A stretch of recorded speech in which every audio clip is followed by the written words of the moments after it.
Bird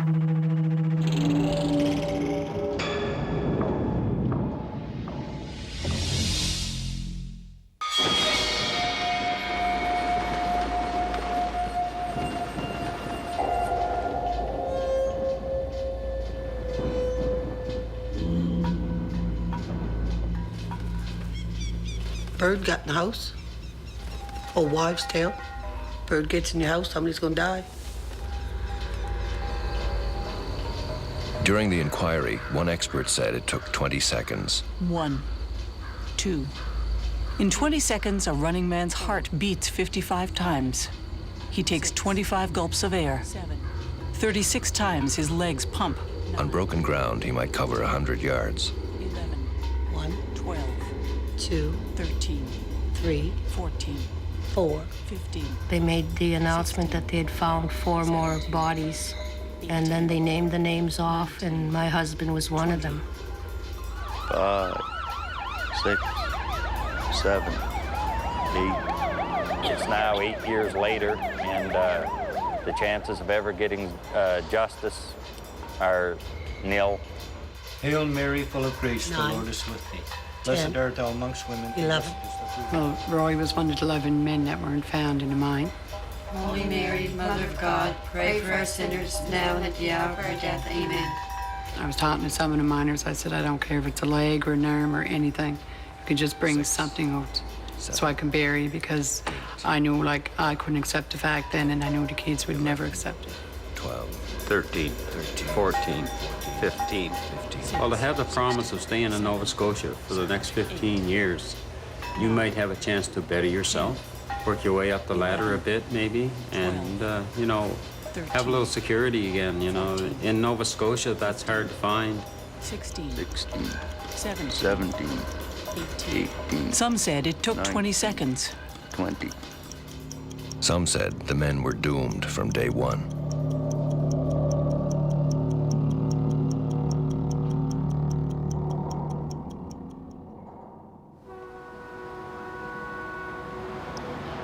Thank you, Rod. These stories make the headlines on CKEC News coming up at 8 o'clock.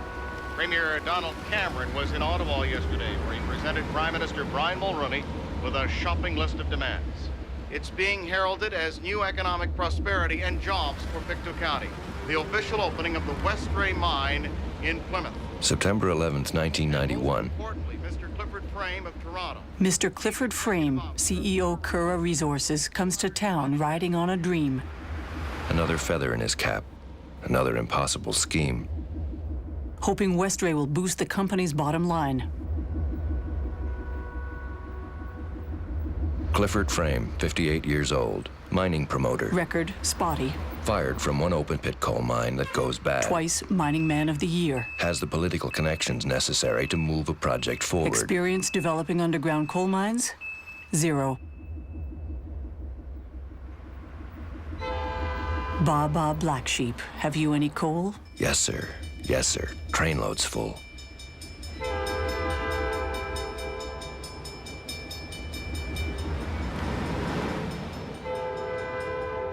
Mr. Fraser Agnew, 40, miner. What's he thinking, September 11th, 1991? Currently hiring. Overman, $24 an hour. Fireboss, $22.50. Class 1 miner, $16. Underground trainee, $11.50. Length of employment, 15 years. Expected. 15 years.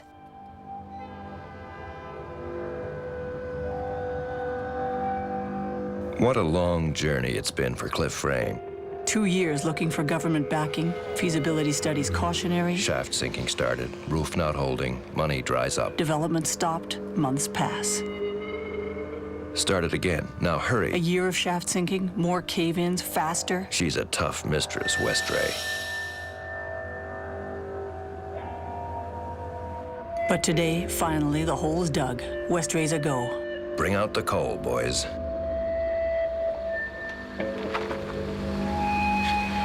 Pat a cake mining man. Make me a coal mine fast as you can. Finance it and dig it with government aid and never let risk make you Never let afraid. history make you afraid. Ladies and gentlemen, distinguished guests, Welcome. At the opening party, Nova Scotia Premier Donald Cameron, Westray a big feather in his cap, too. Federal Minister Elmer MacKay, A loyal booster. the Mayor of Stellarton, You bet. the miners, Of course. and their wives. And their kids. Now I lay me down to sleep. I pray for coal, the jobs to keep. Thank you for believing in Westray. 15 years of steady jobs for the people of Pictou County. We have the latest technology, are clean, and we are safe. Thank you for believing in me.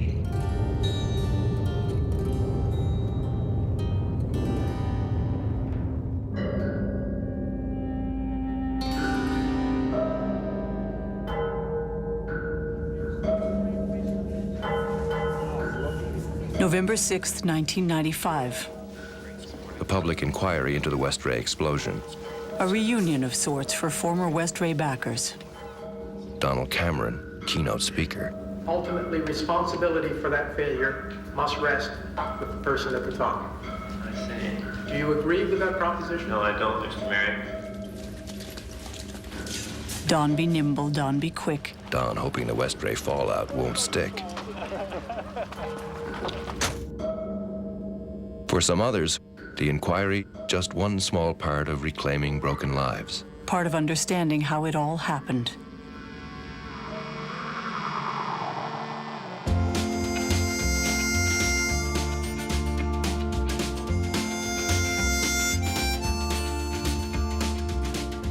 (1991) Fall. Westray hiring. First Pictou coal mine in a generation. The men start heading home, praying they'll get there in time. Fraser Agnew, praying harder than most. Everything I thought was going really good in Alberta at the time, and then one day I come home from work and I had no wife, and I was left with 2 teenage boys. I figured if I brought my kids home, well, Mom and Dad's there, and they've done a pretty good job with me, so I can't see why they wouldn't do a good job with my boys, you know. So that's the reason why I headed home.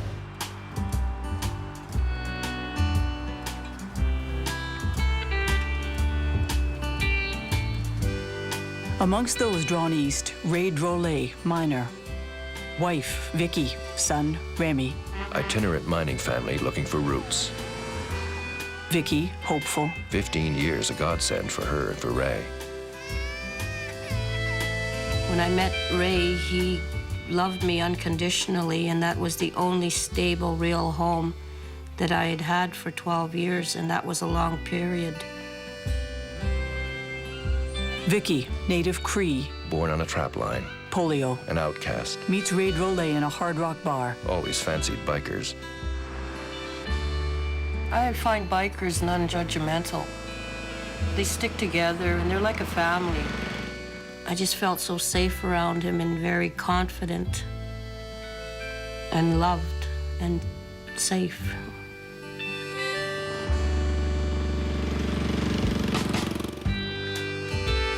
The Drolets had it with hucksters and dream towns. Then Westray says, We'll give you 15 years. We'll give you curtains on the windows.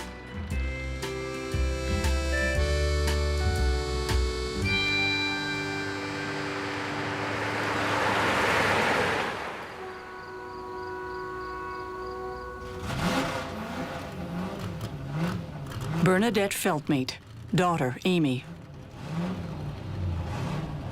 Husband Roy, miner, unemployed. Here's a guy that's been struggling all season. Andrews also from Goshen, number 89, Roy Pepe. Stock car racer, amateur. Pride, you bet. Hates welfare. Not the easiest person to live with, in the best of times. Not the best of times, the fall of '91. Roy was a very jealous man, very. So he was sort of old-fashioned, like the wife belongs in the house looking after the children, and he went out to work.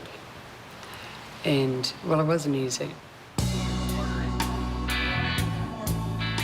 We went to a dance or anything, you know, I couldn't dance with anybody else or anything like that.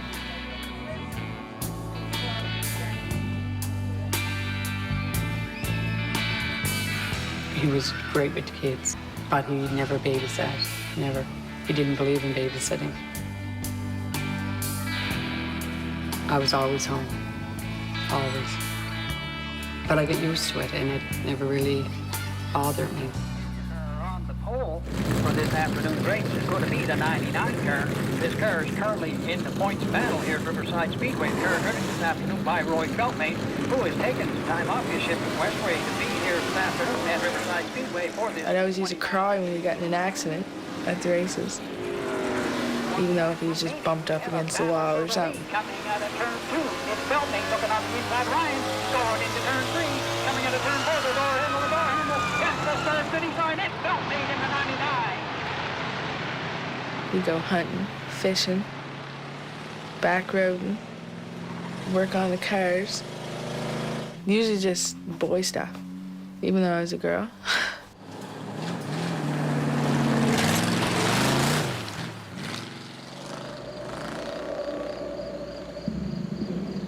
Then finally, Roy's luck changes. Hired at Westray Coal. Class 1 minor, $16 an hour. Length of employment well into the next millennium. Hallelujah.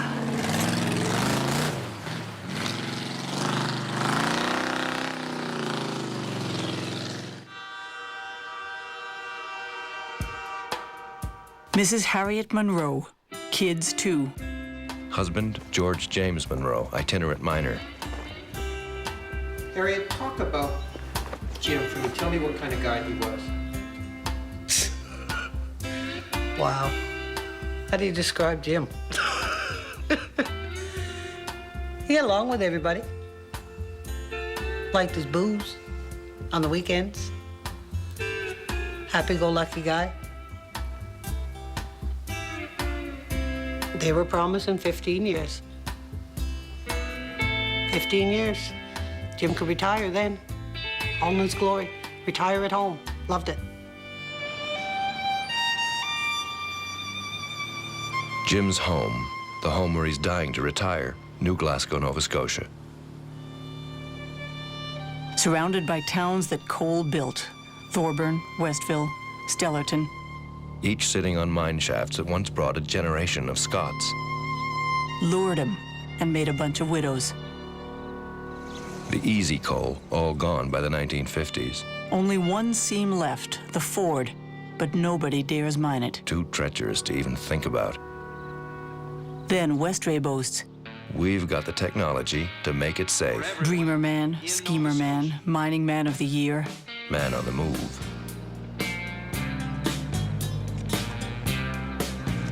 Wayne Chevery, on the street man. Hired spring of '91, underground mechanic. Oh, lucky man. Most of the people there, it was the first good job they'd ever had.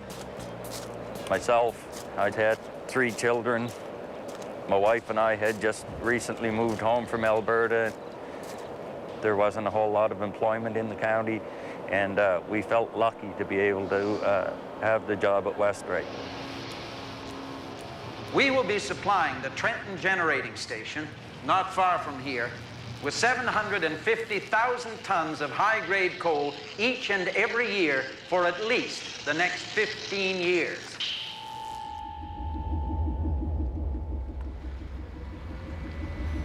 Within a month of the triumphal opening, 3 serious rock falls at Westray. But mining Pictou County coal has never been for the faint of heart.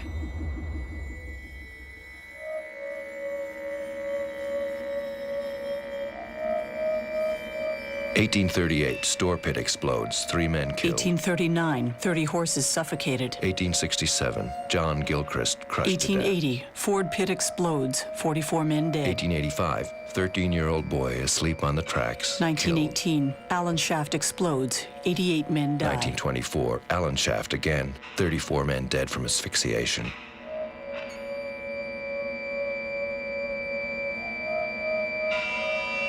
A century and a half digging coal. 537 men and boys dead in the pits. Old King Cole was a merry old soul. He called for the men, called for the boys. Old King Cole drives a tough Nobody bargain. ever got old.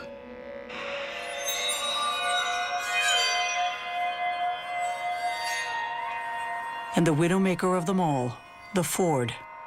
Now you're negotiating with the devil.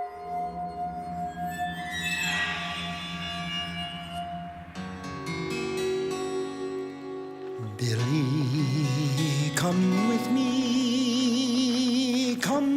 me, my son.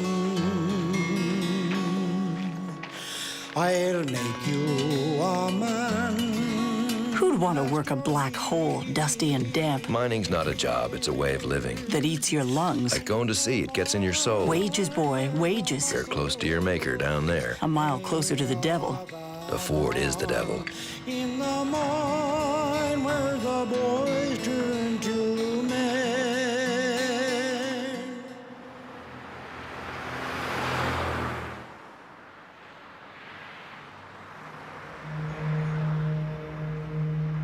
Four generations of Agnews work the pits. Great-grandfather killed in an explosion. Fraser, trained in mine rescue, a draggerman. We knew how dangerous it was, yes. Maybe some of the younger men didn't quite realize, but anybody that had any years in the mines at all knew that, you know, you're taught this in mines, especially if you're in mine rescue.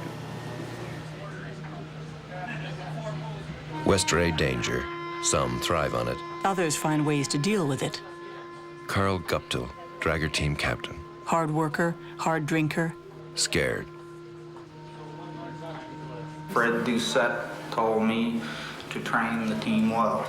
Did he tell you why he wanted you to train the team well?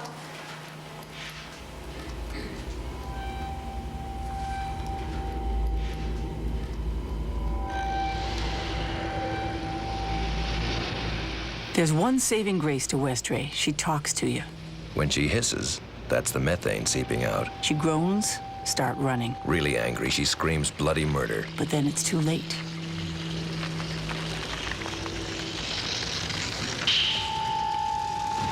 Every sound that the mine makes means something.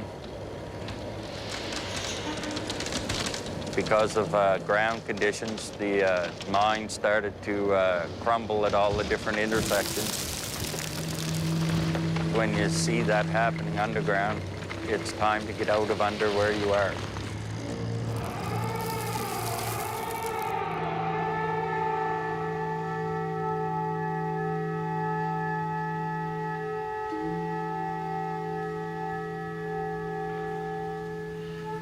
I woke up at 6 o'clock in the morning. He was sitting on the edge of the bed and I asked him what was wrong. He said nothing, but I noticed he had used 2 towels and they were soaked with blood. And I was like, oh my God, what happened? And that's when he told me I got hit by a rock fall. I went to take him to the hospital, which another thing he didn't believe in, because he would never go to a doctor. I just didn't want him to work there. I said, you must be, you know, try to get something else. I don't care if I have to go on welfare. But men don't like the pogey shuffle, never have. New men trudging to Westray every day. Like it's always been, drawn like moths to a miner's flame. Many without coal experience. Methane? It stinks, right? You mix coal dust in the air and methane, she blows. You're kidding, boy. Westray was the first mine that I worked at. We were given zero training other than what we learned on the job. Anything that I learned about safety at Westray Coal, I learned by asking more experienced miners.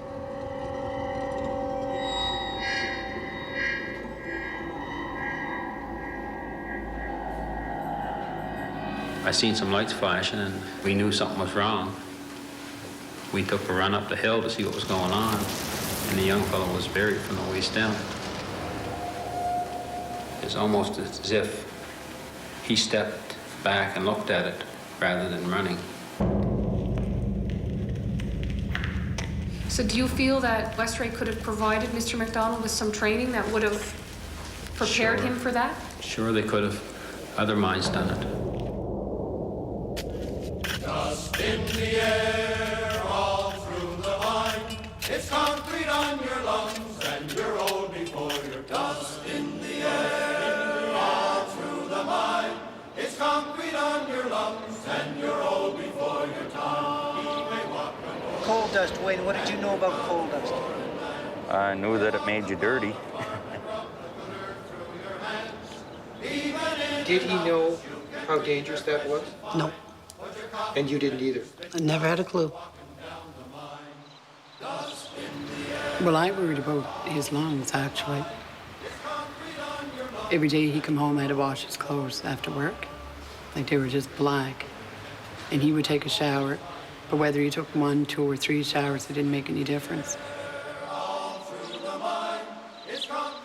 Well, he'd come home and he'd look like Alice Cooper with the dark rings around his eyes. And I would ask him, like, who put your makeup on today? And he'd laugh and he'd say, no, that's just the coal dust. And he was also very secure with Curra telling him that this was one of the most safest mines in the world. He believed what Curra told him.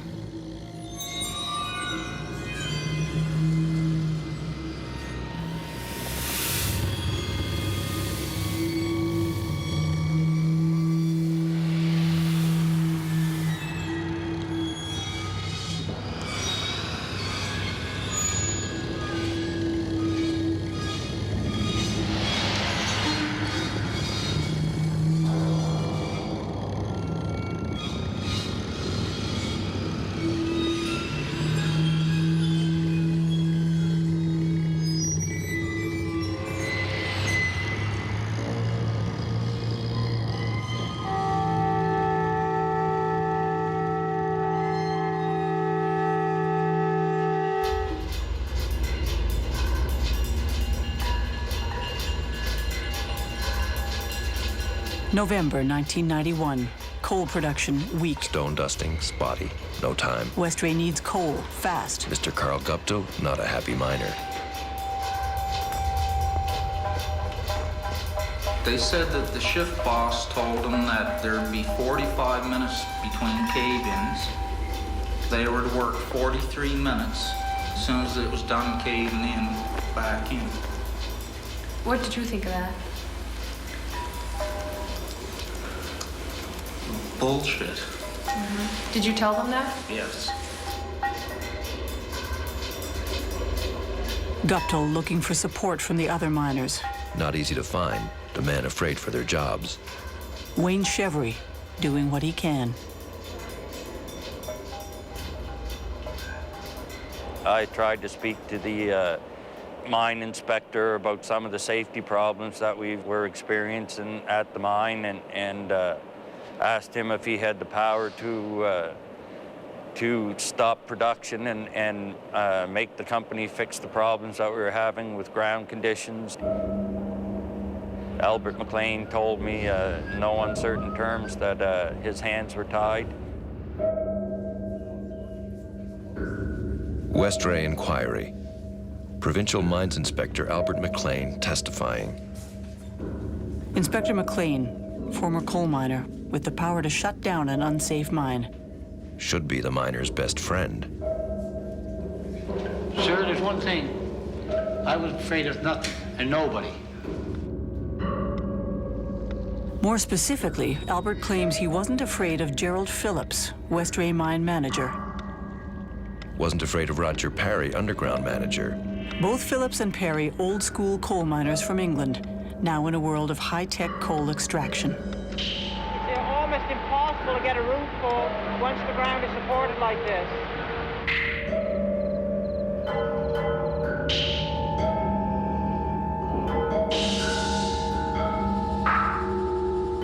We had our first major fall on a night shift.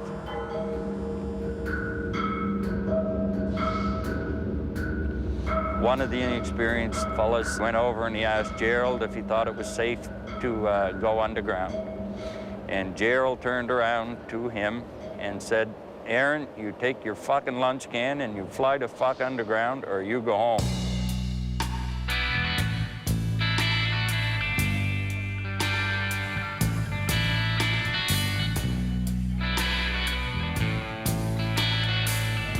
Throughout the fall, United Mine Workers attempting to organize the men. Wanting to get on the dance card. Late fall, union certification vote. Gerald Phillips handing out the ballots.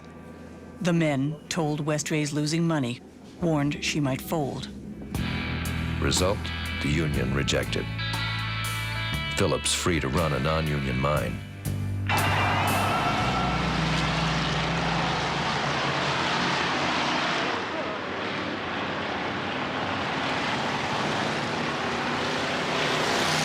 There was a whole lot more pressure being put on all the men, and management seemed to be a little more agitated and harder to get along with.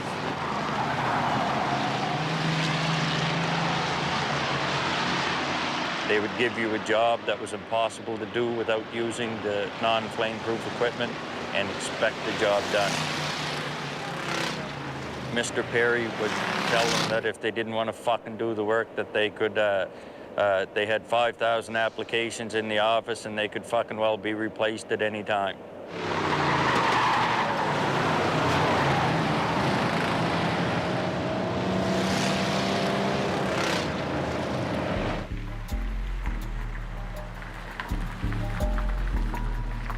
Winter, the Westray Union dead, the Department of Labor now Carl Guptill's last hope. Twice, Guptill meets with Inspector McLean to go over a list of grievances, including explosive levels of methane and coal dust. I raised everything that I knew that was going on underground at Westray with him. He was excited.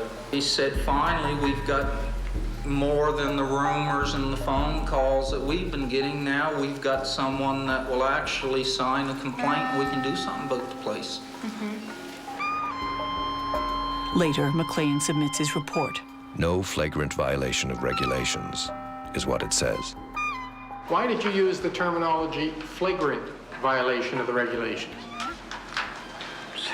Sir, I don't even know what the word means. Pardon me? I don't know. Do you know what it means? No. All right. Sounds good. McLean will later deny Guptill brought up the violations. Now let's clear up business about this Guptill incident. You now had a man who came in with allegations of safety violations, a variety of them, working in gas, overloading tractors, and we can go through the list. Why didn't you do something about it?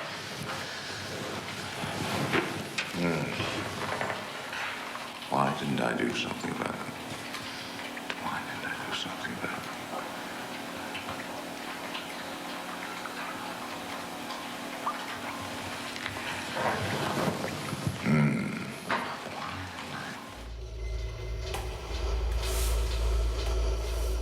Early January '92, Guptill assigned surface work. Management wanting to fire him.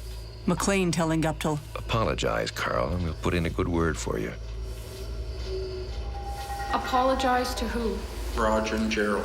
And apologize for what? Stirring up trouble? And were you prepared to do that? No.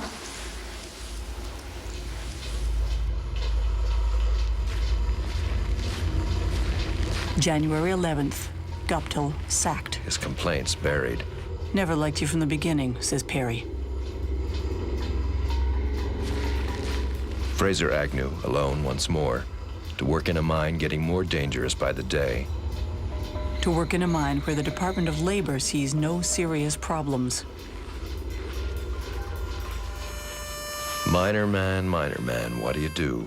Guptill's gone for what he knew. If you don't act, that's a terrible crime. If you do, you're out of this mine.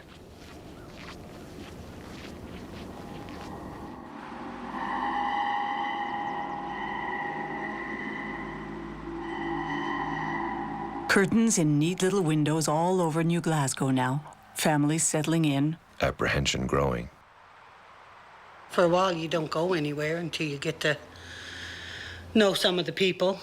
Of course, Jim met all the guys first, and then eventually the women all met. There was a lot of people from all over, so nobody really knew this area, Pictou County. So I guess the guys decided to get together with their wives, and we'd go down to Diamond Jim's, which is in Westville, because I believe it was Hal Bruce was playing on a Saturday afternoon matinee. After the matinee, Mike McKay came home with us. When my husband got up to go to the bathroom, Mike said, "Vicky," he says, "you've got to get Ray out of that mine." I guess I just didn't take him seriously enough. I don't know.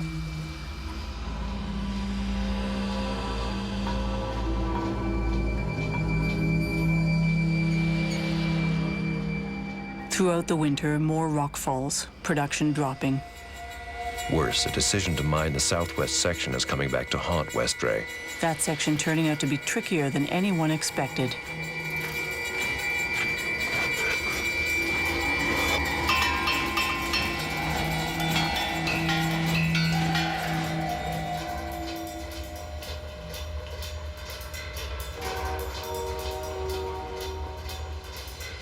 January 92, Roger Perry calling Fraser Agnew. Want to take over A crew?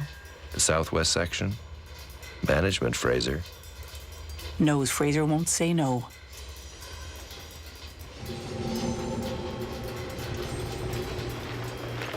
The pressure was getting greater underground at the time. The morale of the men was really bad, I think, at times.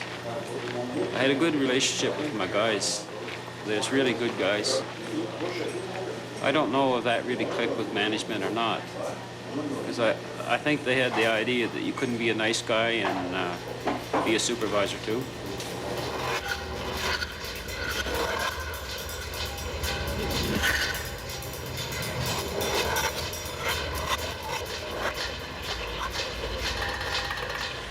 We was under a lot of pressure for production.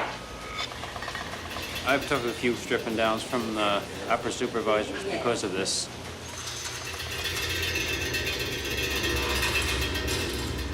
I can remember one time in particular, I went into the dry. The upper supervisors read my production report at the time. He told me, he said, "Fraser, you gotta put it to these guys, they're not doing enough." And this put the phrase like me, he said, "This wouldn't fucking do." And this was in front of 2 or 3 other supervisors. I mean, I felt really small at that time.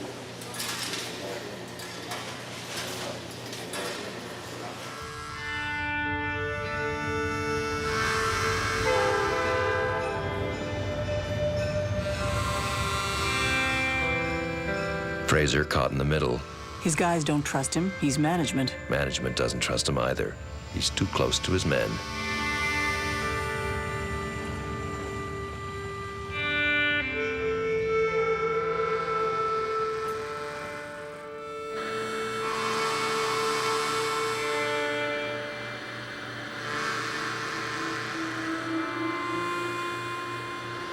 What started out to be a lot of partying on the weekends with a lot of friends, I kind of used it as a crutch to get through the bad times.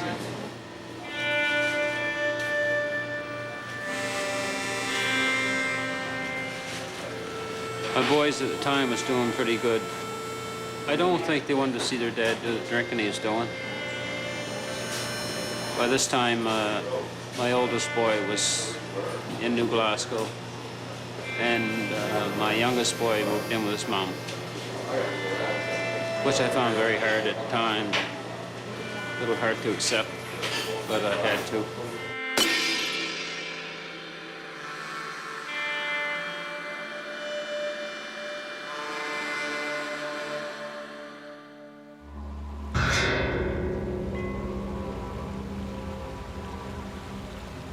The southwest section proving to be a big mistake. The coal, poor quality. The roof almost impossible to hold.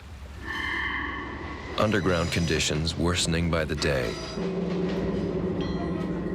The men, their silence bought with a paycheck and intimidation. Nobody calling the Department of Labor, not anymore. Look what happened to Guptill, Mr. Safety Man. At the time, I didn't think there was anything I could have done. I figured if I had raised any issues on safety with management, I would have been gone. And it wouldn't have made a bit of difference. Not a bit of difference. I would have been just somebody who went out the door. Because I don't think I could have had the backing from my guys. We had no union. We had nobody to support us whatsoever. Guptill on the outside, but not giving up. urging Feltmate to talk to Inspector McLean. He said that Albert came into the heading, but that Roger Perry was with him, so he didn't dare say anything. Nobody came to me and told me that Westray are treating me poor, fairly, or anything like that. Nobody. Do you recall making any efforts to speak to the men without Phillips and Perry being present? I had no reason. Surely you recognize that workmen underground may be more willing to speak to you if management isn't standing right by your shoulder. That's, I don't know, that's, I showed up and they were there to come underground with me. That's...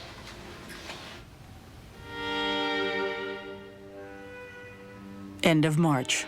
The Southwest section, a disaster. Gerald Phillips orders part of it abandoned. A plywood barrier is erected to seal that section off. The stopping is leaking methane. Onto the roadway, smothered in undiluted coal dust. Oh, I worried sick.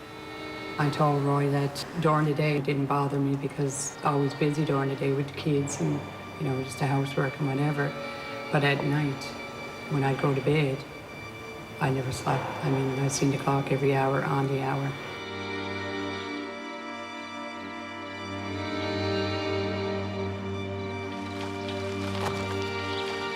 But when the miners come over to the house, they would be talking about how dangerous it was underground.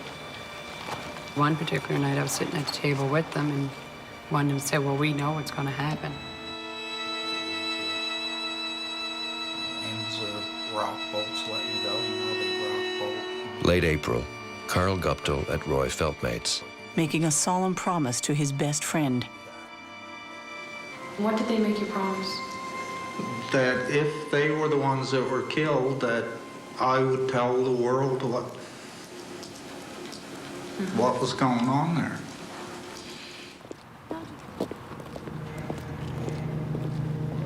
Spring coming on. Vicky, deaf to the whispers about town. Listen, Vicky, listen. Hey, she's got her family. Curtains to shut out the rest.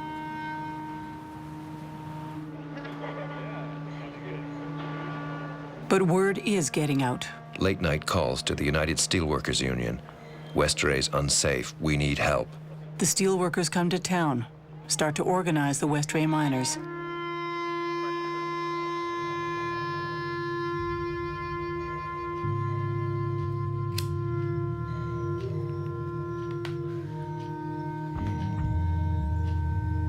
I'd try and talk to him about it, and he'd claim up.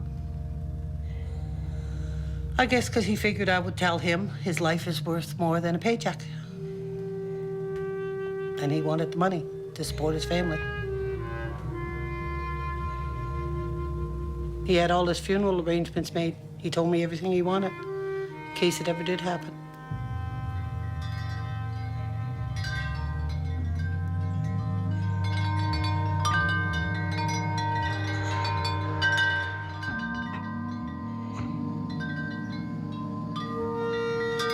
Beginning of May 1992, most of the 200 men at Westray ready to sign on with the Steelworkers Union.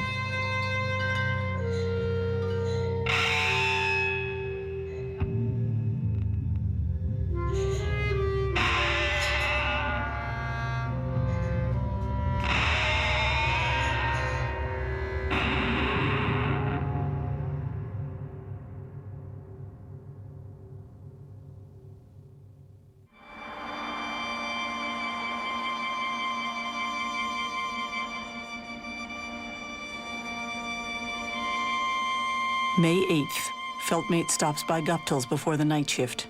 Invites Guptill to daughter Amy's birthday the following day. Then returns home to pick up his gear. Say goodbye. Amy wasn't home. Amy was up at a friend of hers, so gave me a kiss goodbye and he gave Holly a kiss and he went out the door, but he came back in, which he never ever done before. And he gave me another kiss and he said, give Amy a kiss for me. And I said, Roy, whatever you do, I said, don't forget Amy's birthday cake in the morning. And he said, no, he said, I won't forget.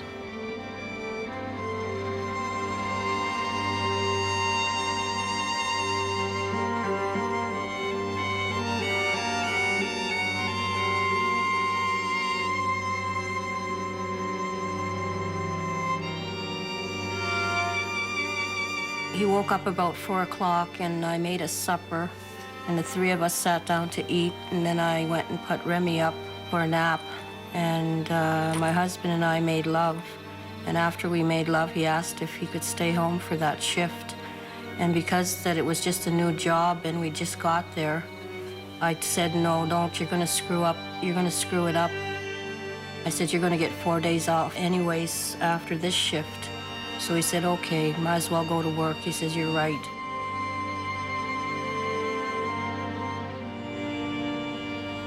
Jim tried to take that night off work, and all day he kept telling me he wasn't going to work that day. And then 20 minutes before he was supposed to report to work, he decided to go. Told me to make his lunch can. He said, I'm going to work. It's the last shift. Then I'll have 4 days off, he said. I'll be off.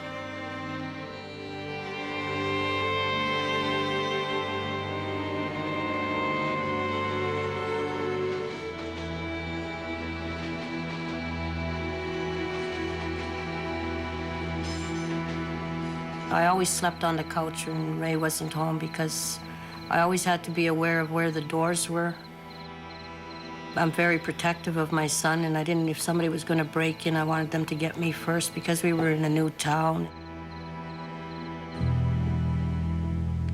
One winter's morn in '79, while the snow lay still without, 'twas 4 o'clock on a 26 wall, as the 16 moved about.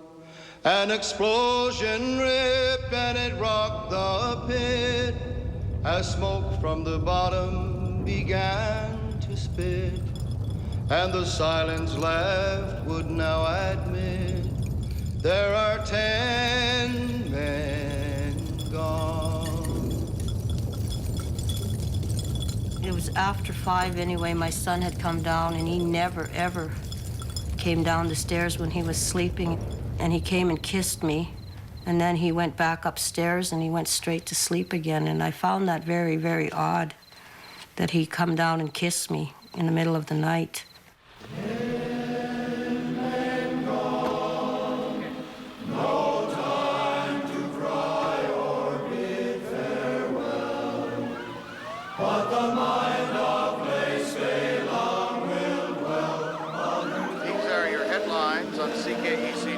Saturday morning, May 9, 1992. An incident has been reported at the Westray mine, but no details are available as yet. Earlier on, there were several rock falls at the Plymouth location.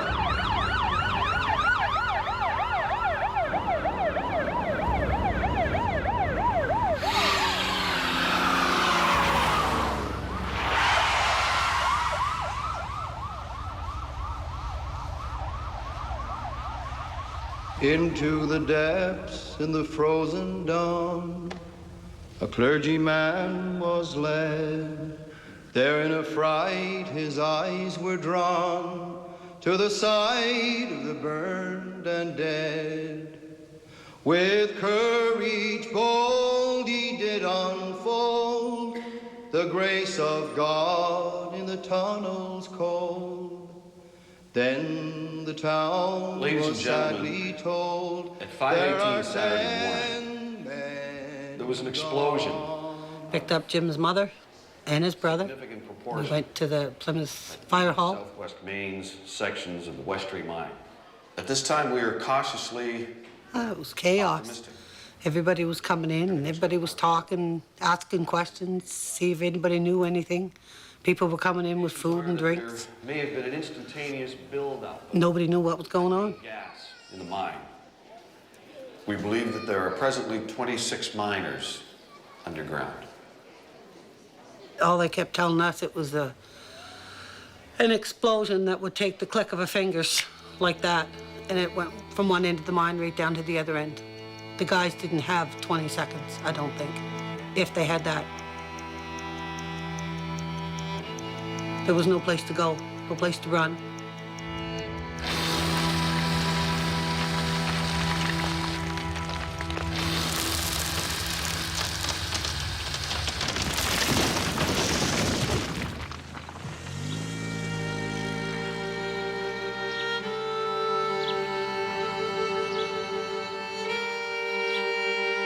I remember getting up, coming downstairs, and I see Mom. She had her back to me.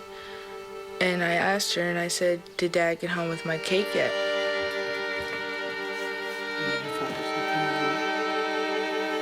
She was crying, and she said, the mine blew up. It's not that I didn't understand, I just don't know if I wanted to believe it or not, and I ran back upstairs.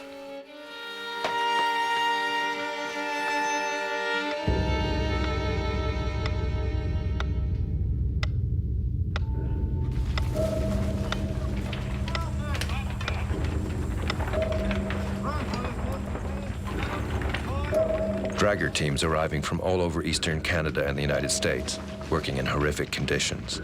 Constant threat of suffocation, more rock falls.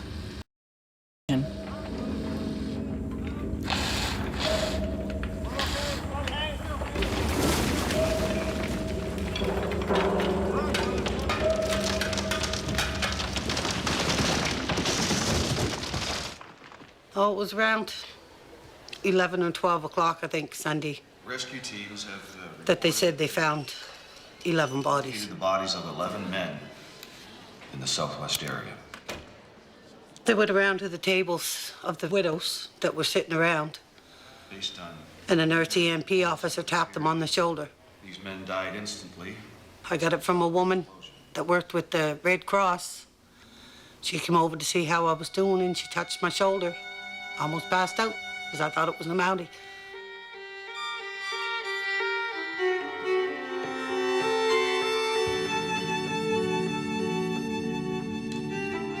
After they had named all the guys and realized that my husband wasn't one of them, I kind of knew then that he would be dead. And I went running out of the hall, crying, and Joe McKay, which was Mike McKay's brother, came over and he grabbed me outside the fire hall and he said, "Vic," he says, "hold on there, my girl." He said, I was talking to some draggermen and they said they thought they might have heard a noise down there.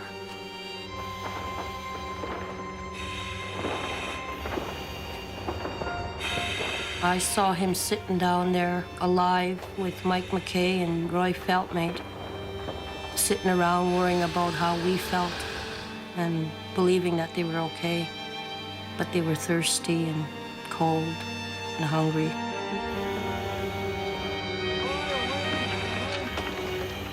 I imagined them being hurt and it being very dark. But I imagined them also speaking to each other and them too hanging on to hope that the rescuers would get to them.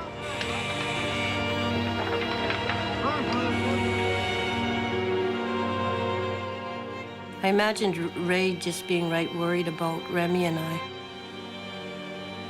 And in my thoughts, I didn't want him to worry because I was okay. But I couldn't sleep. I had to sleep with my mom. Before I could sleep, I was like a little baby. I had to have my mom hold me.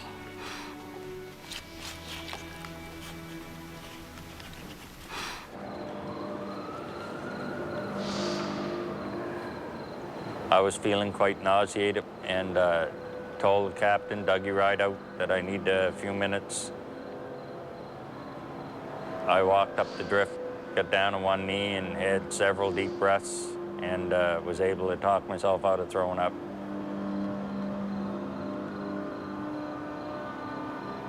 I was scared, there's no doubt about that, but you don't think of that. You try and think of, if I was down there, I'd want somebody coming for me. So that's what I kept thinking all the time is, go and get your buddies out. We found two bodies, Robert Fraser and Robbie Doyle. Both bodies are in the fetal position with hands up over their face, like they were trying to cover their face from something that was coming towards them.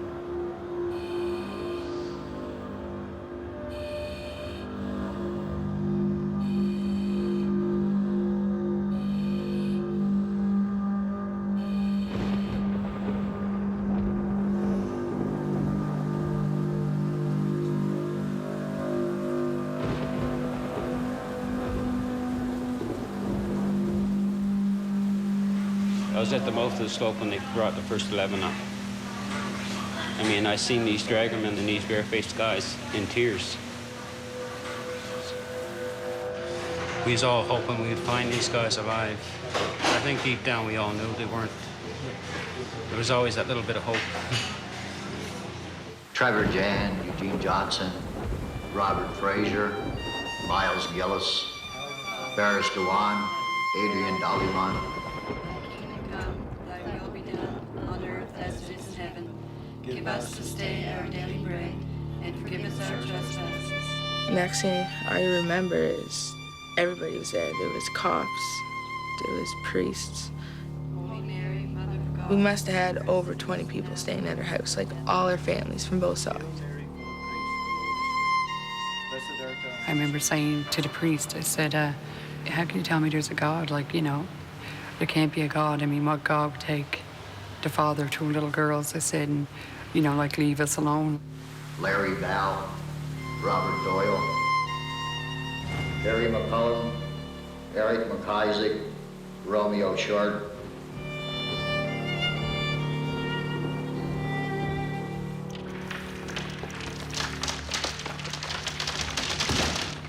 Rescue, day 3. Westray spokesman. We remain cautiously optimistic. Clifford Frame arrives on site. It is believed there may be men alive in an air pocket in the North Main section.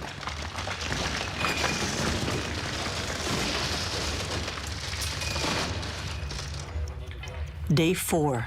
Spokesman. Rescue effort has reached critical stage. Getting to the North Main is taking longer than expected. 15 men still buried, including Ray Drolet, Jim Monroe, Roy Feltmate.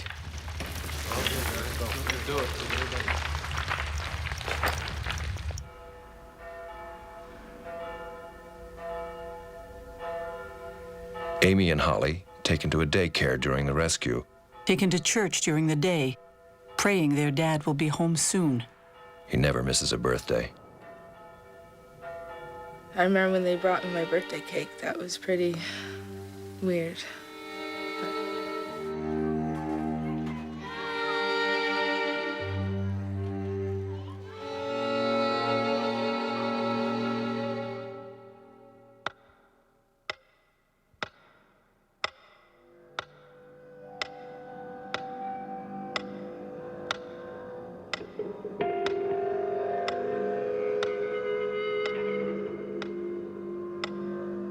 Peter Vickers, Larry James.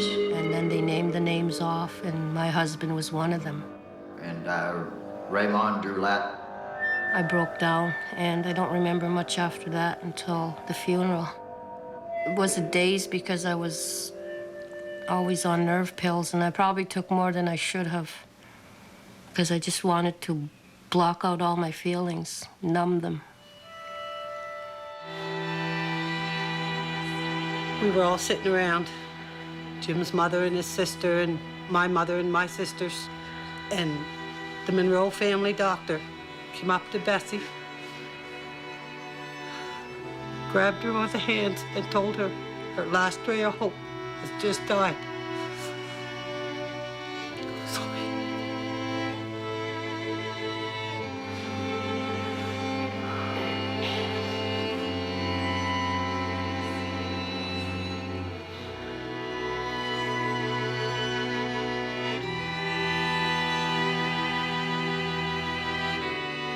The rescue into its 6th day. 10 men still buried, including Roy Feltmate.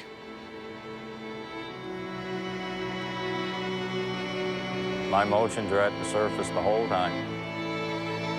It felt like for that whole week we were on the verge of crying all the time, but I couldn't let myself go until after the operation was over. There were times when I wanted to cry, but I couldn't bring myself to do it. Ladies and gentlemen, within the last hour, we've been provided with further particulars with respect to the mine rescue operations that have led us to conclude that there is no reasonable possibility that any of our men who were underground at the time of the explosion have survived.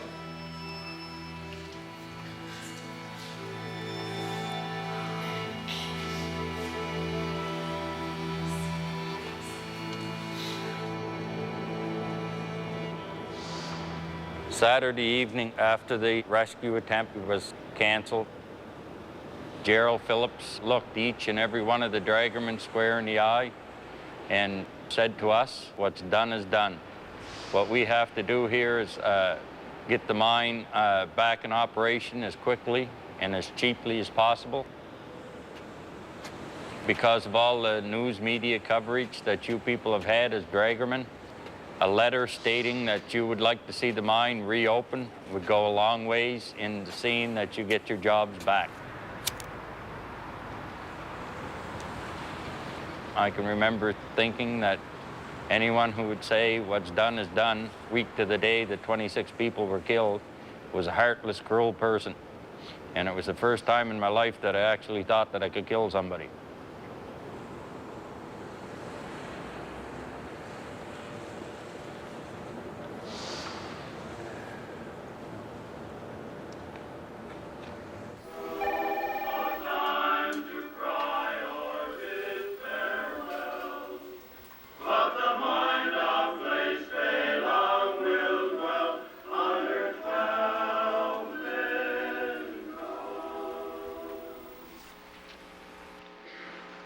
A reading from the first letter of Paul to the Thessalonians. We believe that Jesus died and rose again, and that it will be the same for those who have died in Jesus. God will bring them with him. I couldn't give him the casket he wanted. He worked in a coffin factory with his father. He knew what he wanted. He wanted red mahogany. And because the body was decomposed, I had to get a metal casket, put him in it.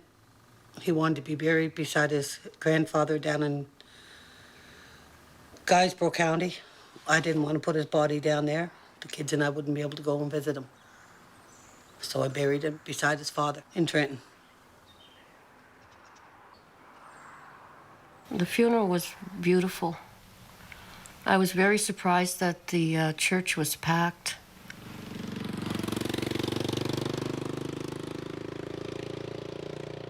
I got up in church and I let them know how Ray was so that they could understand.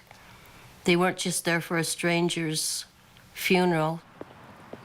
He loved outdoors. He was a very good father, a good husband.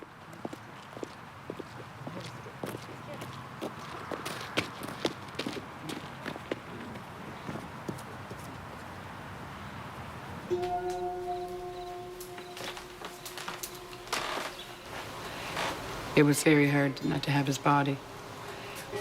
It was like he's coming home, like, you know, I'd be waiting for him. In every car to come in the yard, I expected it to be him coming home from work. I'd have to talk with myself and say, well, Bernard, he's gone, like he's never coming back, but it was really hard to do.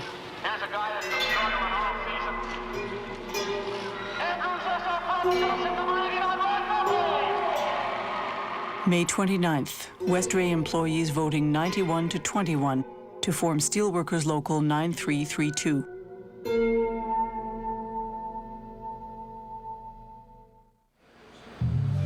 It is essential that Nova Scotians know all the answers to the questions surrounding and leading to this tragic event. The men buried, the mine sealed.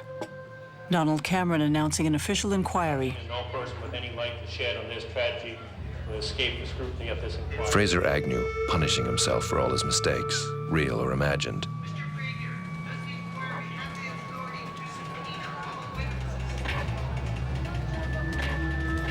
About a week after they called off the rescue, I decided to get down to the tavern. And I could see two guys across the room talking about me. I knew they was talking about me, just looking over. I had one guy come over to me and says, "So you're one of those murdering Westray bastards?" Like, it just floored me, you know. You know, you had a lot of guys that thought they would be fingers pointed. I was talking to one senior supervisor, and he said to me, he pointed his finger, he said, "Mister, don't forget, shit runs downhill." Fraser, digging himself into a hole deep as Westray. Looking for help just about anywhere. Finding only phantoms.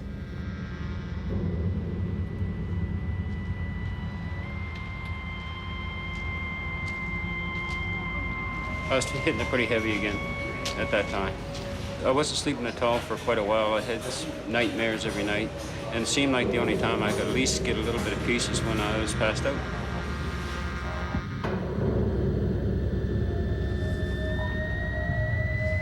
I had the same nightmare for months and months. It was a bunch of guys trying to put me in a body bag. But all through it, I was telling these guys I was all right, I wasn't dead. They wasn't listening. And then I would wake up when the zipper hit the top of the bag. I thought for sure I was going to go crazy. And they sent me over to the hospital, and they sent me to a child psychologist. This is the only psychologist I had on hand. I felt sorry for the girl. Like, the lady, she was a young lady, and she had no idea what to do with me.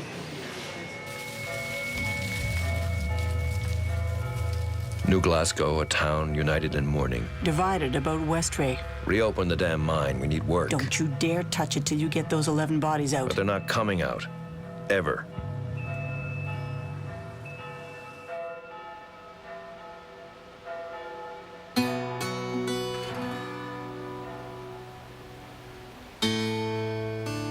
I did actually speak to him, just like in my mind I was saying, if there's any way, Roy, I said that you can let me know that you are in heaven or that you're watching over us.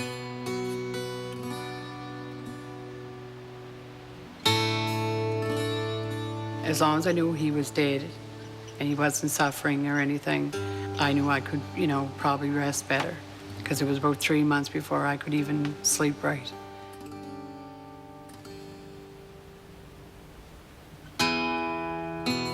Polycena just bounced right back to herself. But Amy took it really hard. First started having nightmares about him.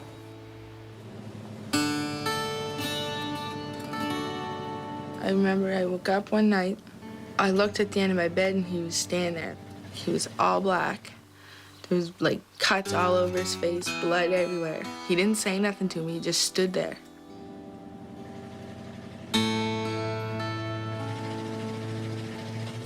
It was all my fault. She blamed me, and, you know, like, if it was for you, Dave would never be in the mine. I mean, I accepted it because I knew, like, she had to blame somebody, and I was the closest one to her, so. But then after that, she started getting, like, really hard to handle.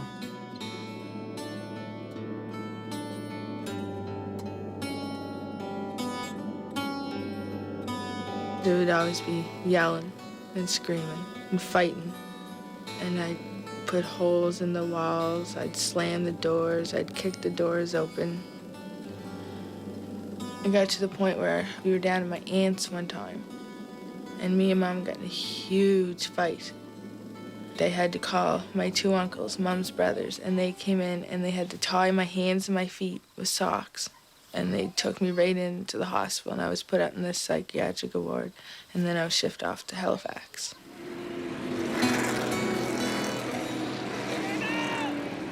Amy Feltmate, bouncing from psychiatric wards to foster homes to the street. Backroading it to hell. Hating her mother for sending her father to work. Not knowing he had no options. She had no options.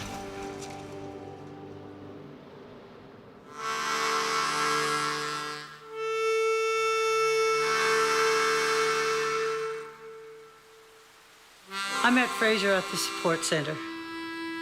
Every time he'd come in, he'd give me a shoulder massage, and we'd talk. I never ever seen him drunk. Then one day he came into the sports centre and he was pie-eyed. I felt sorry for him. I wanted to take him home and wrap him in a cocoon and protect him.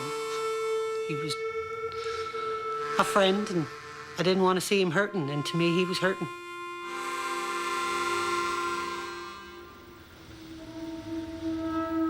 Fraser's ghost's not letting up. You're guilty, boy. You knew the Coal Mines Act. And the province congratulating Fraser. Here's the Medal of Bravery, boy. You're a hero. I got to the point, I think, that I was trying to commit suicide. I figured I'd be the 27th that would die, but nobody'd ever know it was Westray that did it. My husband, looking at the fireball in the roof and knowing that he wasn't. What finally stopped me drinking, I think, was my sister. I just come off a 4-day drunk, and I was telling you, I was feeling pretty bad, and she made a surprise visit to my apartment. I could see the tears in her eyes, you know, she could see she was hurting, and so was I. Anyway, she made me see right there that day that I had to do something. And so I promised her, called my mom and promised her that I was going to get some help. So from that day on, Irma, my sister's been my guardian angel. You know, she's my hero. The following individuals and company have been charged with criminal negligence causing death. Gerald James Phillips, Oakville, Ontario. Roger James Perry, Hinton, Alberta. Cura Resources Incorporated, Toronto, Ontario. Sons of bitches are finally getting... The legal fallout from Westray, a quagmire. 2 criminal manslaughter prosecutions of Perry and Phillips started, both halted. The official Westray inquiry, still on indefinite hold. Cura Resources and Company have been charged.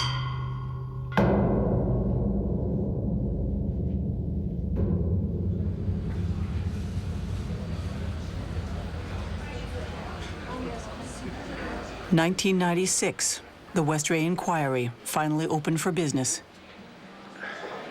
Whose job was it to check this stuff? It was management's responsibility, as far as I'm concerned. Of course it's not my fault. It's the company's responsibility to You're right. deal with those issues. Ultimately, responsibility for that failure must rest with the person at the top. Do you agree with that proposition? No, I don't, Mr. Merrick. Mr. Clifford Frame, he refuses to testify. Likewise, managers Perry and Phillips. Frame claiming he wants to wait till the criminal trials are over. But when they're over, he's nowhere to be seen. Our next witness, Mr. Commissioner, is Mr. Fraser Agnew. Mr. Fraser Agnew, no subpoena necessary for him. I was the first underground supervisor to testify at the inquiry, but I've watched the other men testifying, and I knew what to expect. I knew there was going to be questions asked that, you know, that was going to be hard to answer. Mr. Agnew, you were a shift foreman. Right. One of your sole statutory obligations was to ensure that the coal mine was safe for the men who worked under you. Right. But yet you complained to no one. Like I said, I wanted to keep my job. That is the sole reason why you didn't speak up, out of fear for your job. Fear for my job, yes. Who's to blame? I don't know anymore. I wonder myself. I guess if they want to say Fraser's to blame, maybe he is. To a lot of people in this town, everybody's guilty that worked at Westray. I could take you to Tim Hortons, and there's a place straight full of these specialists that never set a foot in this mine. And I don't think it's fair.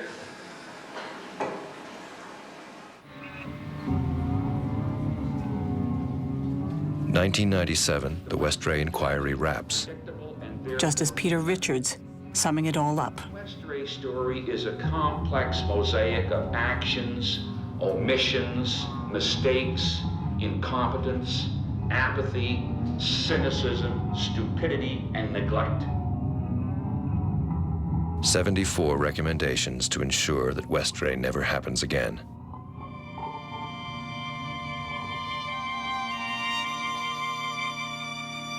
Wayne Chevry, more or less intact.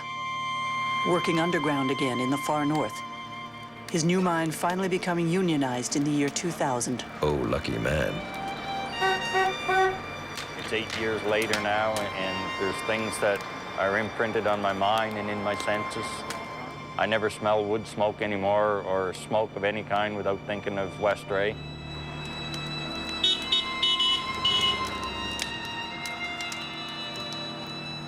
It has impacted lots of people, a lot worse than me. Some of the family group members who have lost people are totally consumed with finding justice for their lost loved ones. That's a terrible way to spend your life, consumed in fighting a futile battle. Because you don't think there'll ever be justice? There will never be justice. Justice? Who knows? Guptill and Agnew, honest men who tried to do good in a system stacked against them. They'll survive. Inspector Albert McLean, fired. Premier Donald Cameron, out of office. Gerald Phillips, chased out of a Honduran gold mine, literally by angry townsfolk. Roger Perry, driving a tour bus in Alberta. And Mr. Cliff Frame, he's still looking for the next big strike.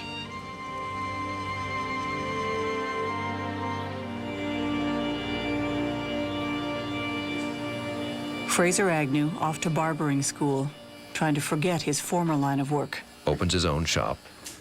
Had it with bosses.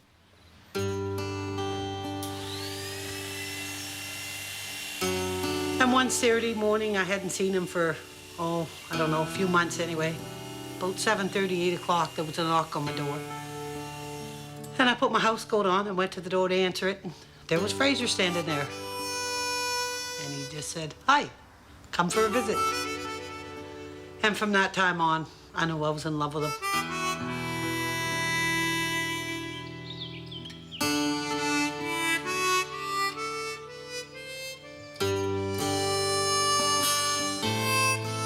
I was always quite taken with her because she was very supportive and she didn't tend to point fingers at anybody.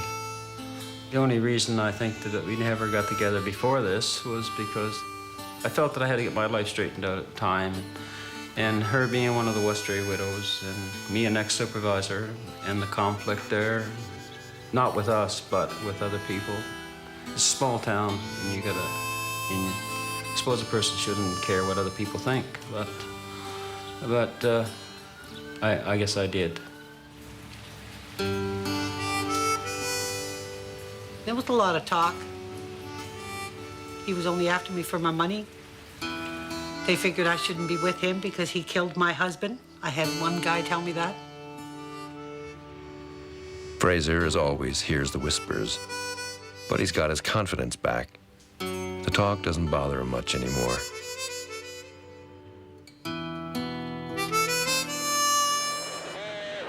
Fall 1998. New Glasgow, ridding itself of Westray failed dreams.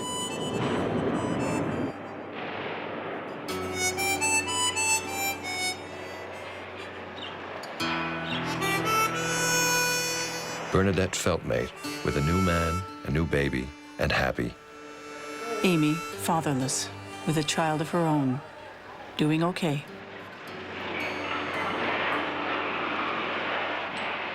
And Vicky, barricading herself from the world. Drinking too much, too many pills. Her son, her only comfort.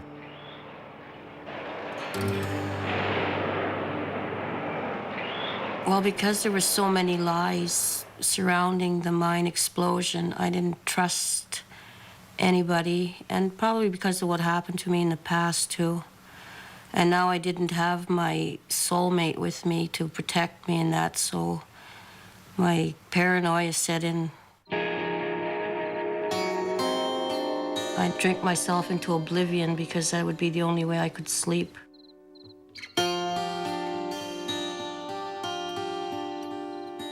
I know I'm probably getting myself into a little cocoon, but that's the only place I feel safe.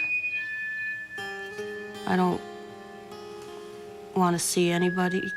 I don't want anybody to hurt me anymore. July 1998. Time to go home. Vicky Drolet, packing up Remy, heading home to northern Manitoba. July 14th, stopping en route to visit her sister in Thunder Bay, sleeping fitfully one night. And then one final injustice. Vicky dies in the dark, just like her husband, Ray. The cause, a mystery. But surely abetted by hard living and a broken heart.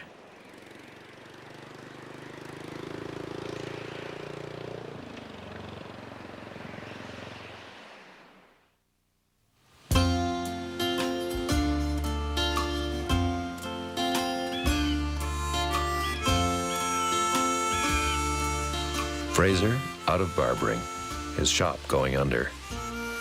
But the man never quits. When I closed my doors, it was a hard thing to do, but I closed clean. I didn't owe any bunch of money to anybody or anything like this. It was really good, you know. I had a good feeling about it when I closed it. Right now, I'm working at a car wash. You know? Some people might say it's the end of the road for Earl Fraser, but to me, it's just another era in my life. I don't get paid big money, but at least I got my self-respect back. Someday, I'd love to get back into mining. I'd like to get into hard rock mining. I don't want to see the inside of another coal mine, but maybe someday somebody will give me a break.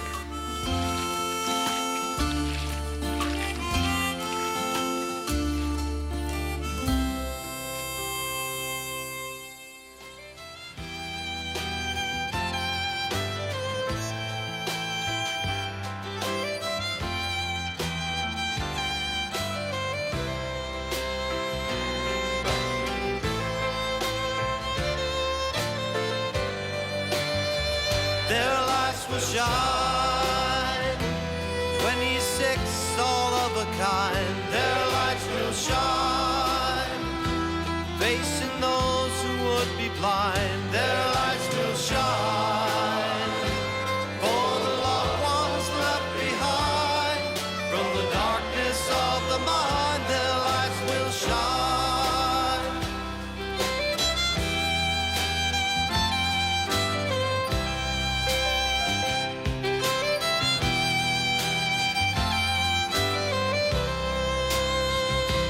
Time and space cannot part this bond among us. Trees and stone mark a sacred place to be. Give us strength to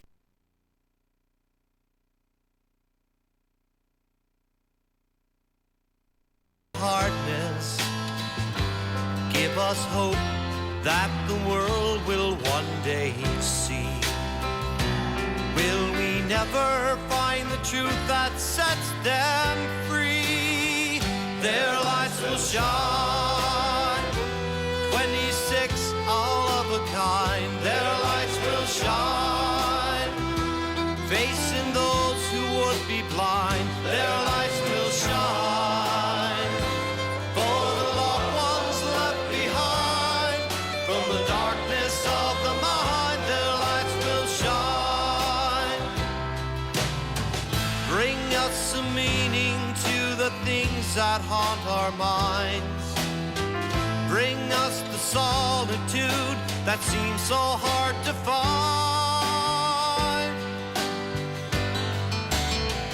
Their lights will shine, 26, all of a kind. Their lights will shine, facing those who would be blind. Their lights will shine.